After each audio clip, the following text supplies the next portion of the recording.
Hey, I'm Decathlon Gamer, and welcome back to FM24 Youth Factory. It's episode 63. We are still hunting that first win of the season, and we are at home against Coventry for this one. They are near the bottom of the league. They are one of the teams picked to be near the bottom of the league, and as we are at home today, it is literally one of our better chances we've had so far this season to grab a result. And we went awfully close on that first chance, but now that we've played 10 plus minutes, we're seeing their first attempt, and luckily John, wide open, was not able to get that thing on target. Lee Ward is still injured, so Redknapp once again gets the start. Ball ahead to Adekunle, takes a deflection. Hewitt does get ahead to it, but ends up getting underneath it too much. Needed to really come down on top of that ball a bit more. Mohammed looked offside, but flag stays down. Hewitt, nice ball recovery there, but he's clearing it into just empty space. So we reset once again to try to get rid of the ball here. Fredrickson gets that shot. Apparently takes a deflection along the way. It didn't look like anybody touched it to me, but it's out for a corner kick. Partial clearance, but end of highlight, and we move on. Redknapp in possession. Now Adekunle, too heavy of a first touch, gives it away. Nice touch there from Lines to start the counterattack. Hewitt, now Walker. Walker's cross does not find the target. In fact, we pulled back instead of attacking into that space. Failed tackle there, leads to McCartney bringing the man down in the box. Clear penalty, and it looks like we're about to trail, and we are. Cadecho gets the lead for Coventry in this one, and it's 1-0. And the players, of course, are now disappointed, as am I.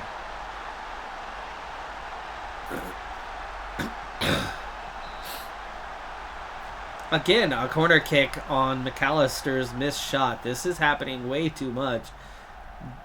Zero hint of a touch from any of our guys, and yet they are getting corner kick after corner kick out of these. Redknapp with the clearance. End of highlight there. We do have nearly the XG that they have in this game so far, and that's including a penalty. John was just onside for that one. Eldridge goes down. Clean tackle that time. No penalty. And we are approaching halftime, trailing. Can we draw level? Hassel. Far post. Ball hung up there too long, and Travers is able to go and intercept. We allow John too much space. That time there's a touch. It's Julian. Julian tips it over. Instead of just hanging on to that ball, it had no power on it. He should have had two hands and grabbed it. Instead, he tips it over the bar and gives them a corner kick, which leads to a goal, and we trail by 2. Holy crap, we suck. Nice bicycle kick there, setting that one up, but we got the block on that initial. Nobody wanted to close out McAllister. Nobody wanted to mark Fredrickson. Man, we are just... it's amazing to go from League One and be at the top of the league and go into the championship and be utter garbage. We get second half underway with a tactical switch. Our defensive formation did not do the trick today, so we are going to go offensive here in the second half. Taking off Rossini, that third center back, and bringing on Archie Jones to play in that attacking mid position. And immediately they're able to hit us on the run. And apparently we do have momentum for the first time since the very opening minutes of this one. Interesting. McCartney. Hewitt. Oh, come on. Perfect overlap situation there. Adekunle does not make a run, and we do not pass him the ball. Here's Archie Jones. Finds some space. Beats his man right off the foot. That takes a deflection and goes wide. The corner is cleared. Really struggled in that department, even though I've added in alternative routines. We're still not getting anywhere on the set piece situations over the last year or two. A lot of fatigue in the legs. We've played a lot of games. We're running out of time in this one. I think we're going to have to go for some fresh legs subs here in a moment. Not necessarily quality subs. And we lack quality in the first place. It's just going to get worse. Lines. Finds McCartney inside, but he pulls back out of it. Redknapp finds Adekunle. Lines. It's blocked. Hassel. Didn't see anything wrong there. The guy goes down in a heap, even though it looked like Hassel went and got the ball, but he might have gone through the leg.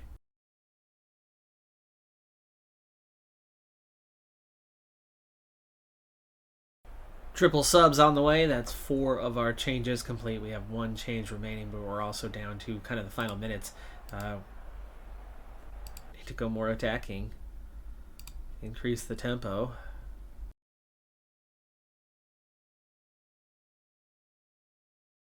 McCartney pokes that one away, but does not recover the ball. Eventually, they kick it out. We have had 2 more shot attempts here since making the changes, but we've just not been able to get anywhere. We have XG equivalent of a goal. They're right on there, too. They're right where they belong. But we go home empty-handed yet again. Well, we are home. We're going to hang our heads back into the locker room, go into a press conference, just utterly deflated. We have no answers right now. I've adjusted tactically.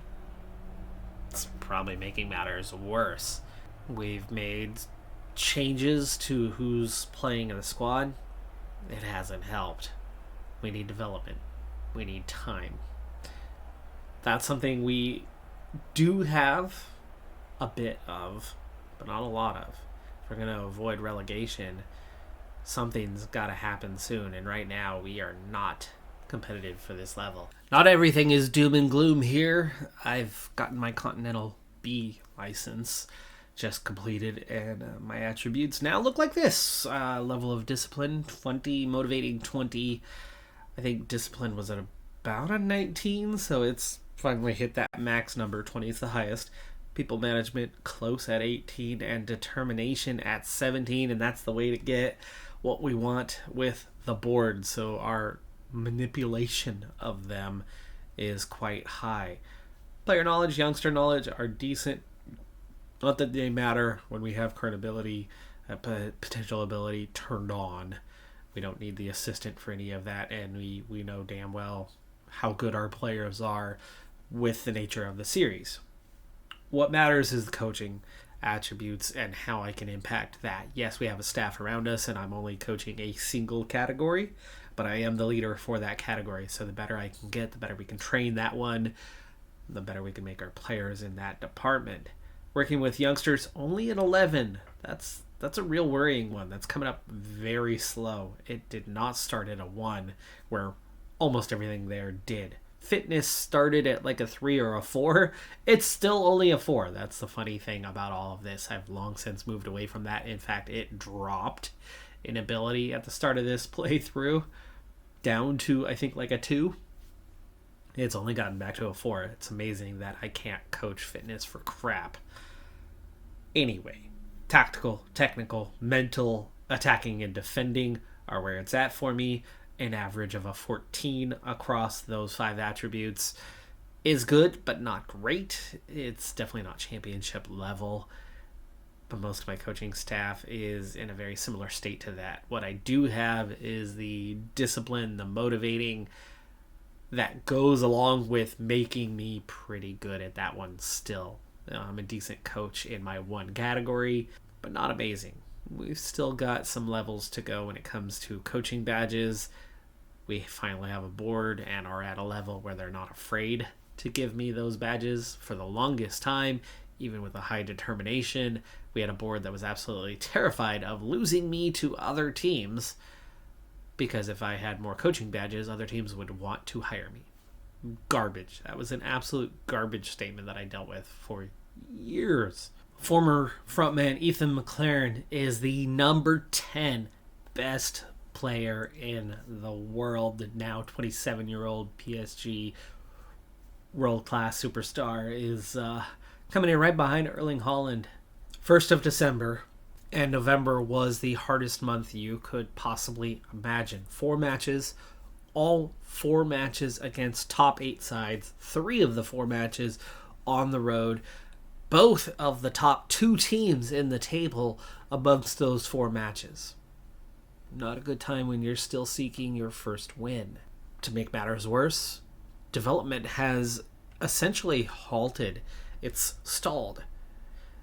The players and the performances just aren't there. And so the development's not there. So we're not getting better. The schedule's not getting easy. The results haven't been coming. Crap. Everything is going horribly, horribly, horribly wrong. To make matters worse, there was a 5th game from where we left off last. That 5th game at the end of October on the road at Bournemouth. Not the worst matchup you're going to have, as they were definitely not in the upper half. They're in the bottom half of the league, but we were on the road. And the XG, 2.75 to 1.31. We should have lost this game. And we did lose this game. But it was the worst defeat that I think, ever had in Football Manager. In 13, 14 years playing Football Manager, every single edition for thousands and thousands of hours, I've never been beat this bad. Bournemouth, 7-0. 7. And then we go into those 4 games against top 8 sides. The amazing thing is we did not lose all 4. And not only, it was 2. I was counting the Bournemouth as one of the aways. 2 home, 2 away games. But again, all against top of the league. Watford was 2nd.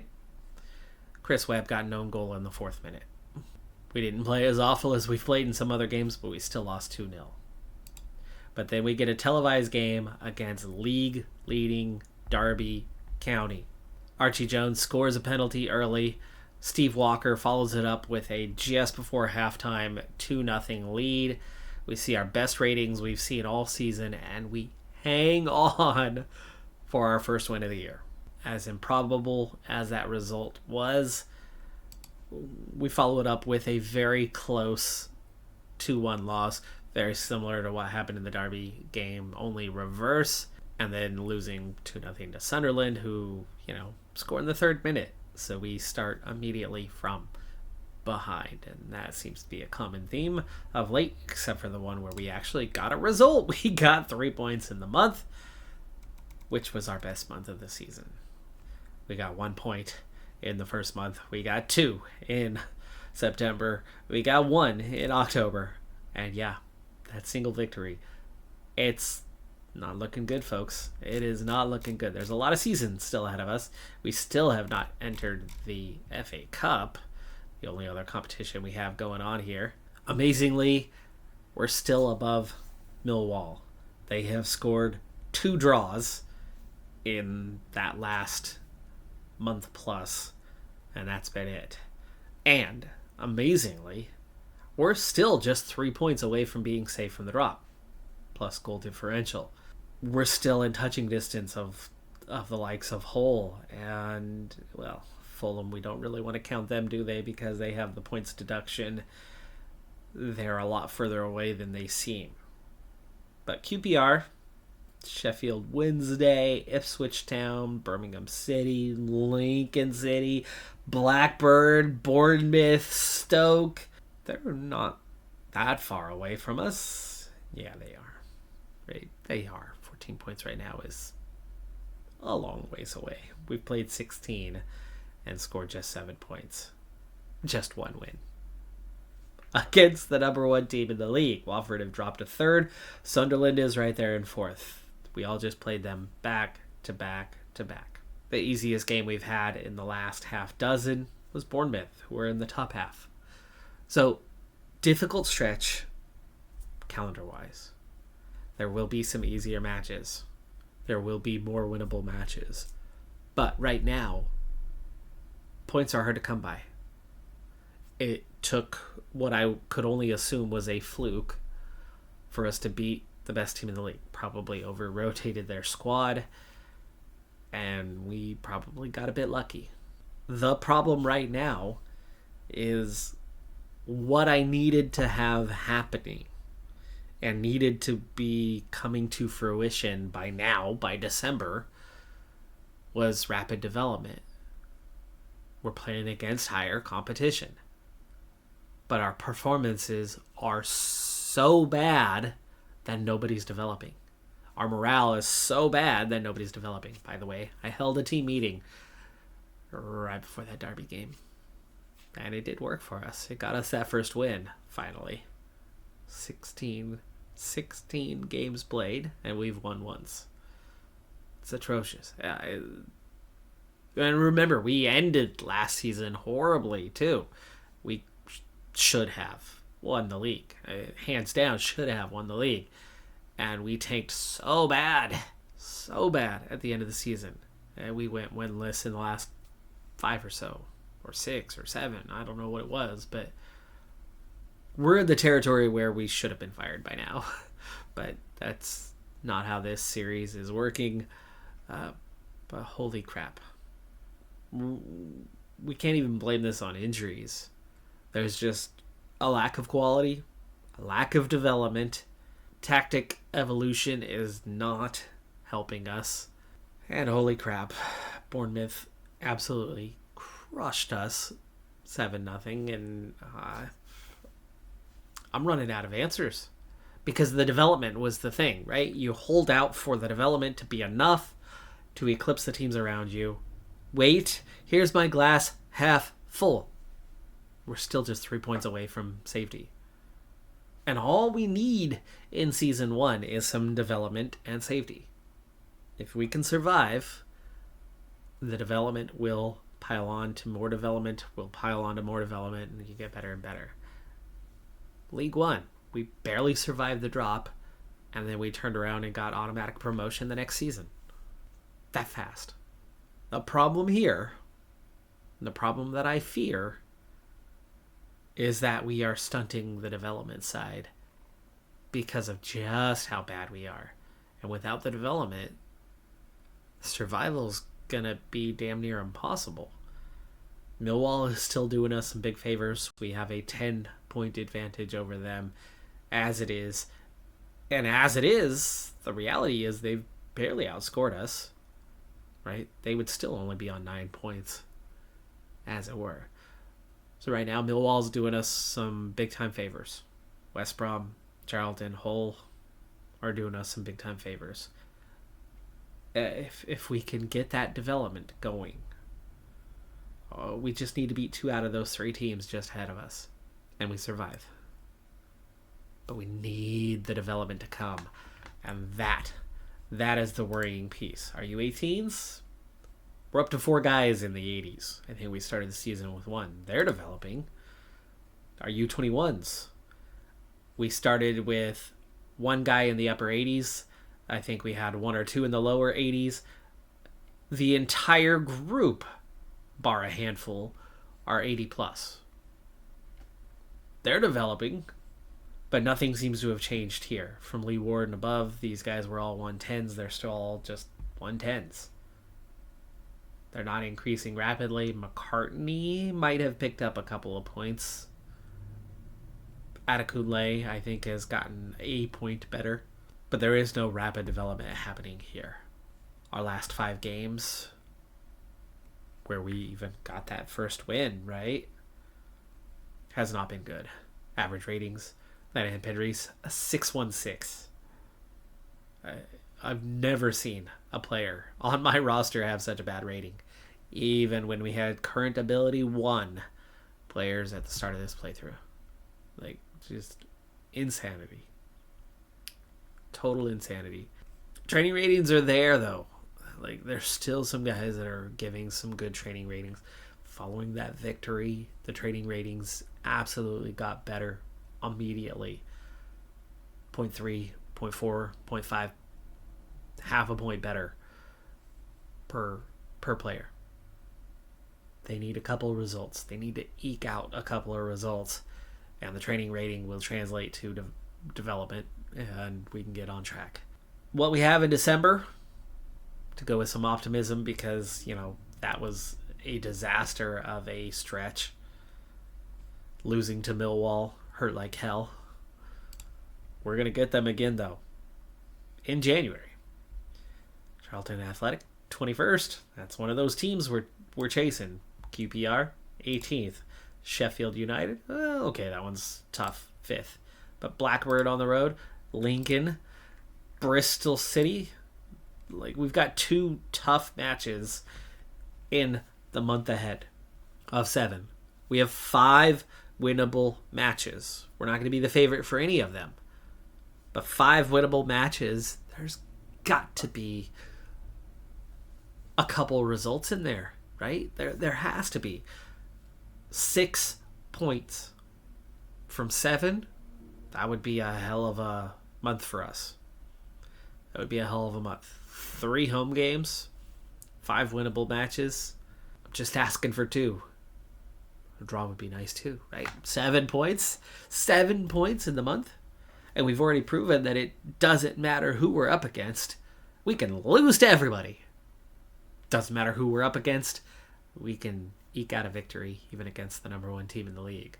So even those 2 hard games could still be surprise results.